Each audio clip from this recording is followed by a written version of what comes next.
Welcome to another edition of Great Health, Abundant Happiness, and Outrageous Love. Here in our beautiful hotel room here in Portsmouth, New Hampshire.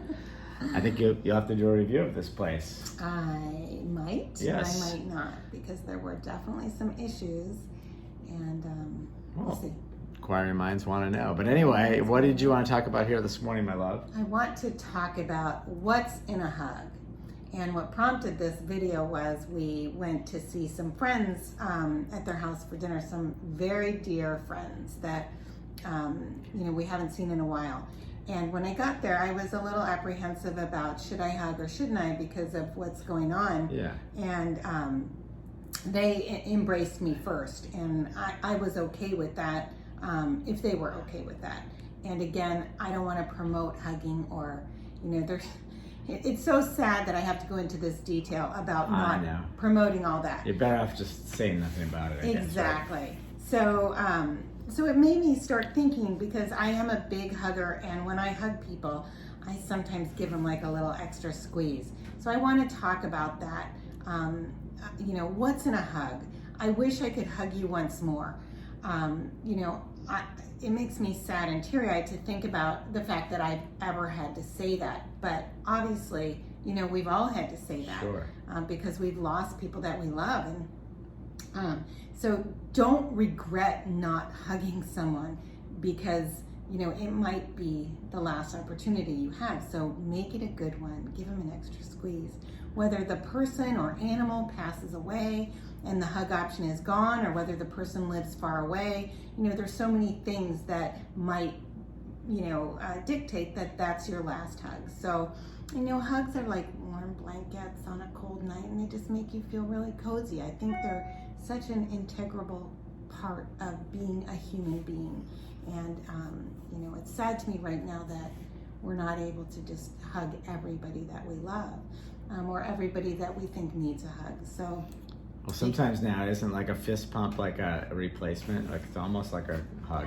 It's almost like a hug. Because you're really across that line. You're really reaching out. You're really not supposed to do those things. I see it. Exactly. Like we live on Copper Mountain. They were running a bunch of ski events, and it said, no handshaking, no high fives, or no fist pumps, or something like that. I was like, wow, they're really defining this thing. Right? Well, basically what they're saying is no human contact. Yeah, right. I get it.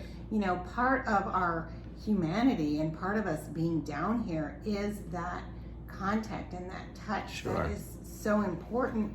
And, without it, without touch from anyone, I really think that we could shrivel up and die, because you really need that love. And so if you knew it was the last hug you would give, would you have hugged a little longer, a little tighter? I was thinking about my beautiful little rescue Bailey. Through the years of 30 years almost of us being married, we've had a lot of dogs and rescues, and I wish they could live 30 years, but sadly they don't. And I was thinking about her, and that's what prompted a lot of this as well, is that, I wish I could have hugged her one more time. And it made me realize never take any hug for granted. Right. To always hug like it's the last one. And a hug that is, to be remembered. And, whether with words or not, the hug is a magical gift between two people or two living creatures. And, every time I see our daughters, I hug them so long and tight. And every time we part, for unknown periods of time, I'm not sure if I'm going to see them in a couple of weeks, or it might be longer. Whatever it is, it's always too long unless it's going to be, within a few minutes. So I always hug them extra tight, and I think they know why. And I think that makes the hug almost like a conversation, right?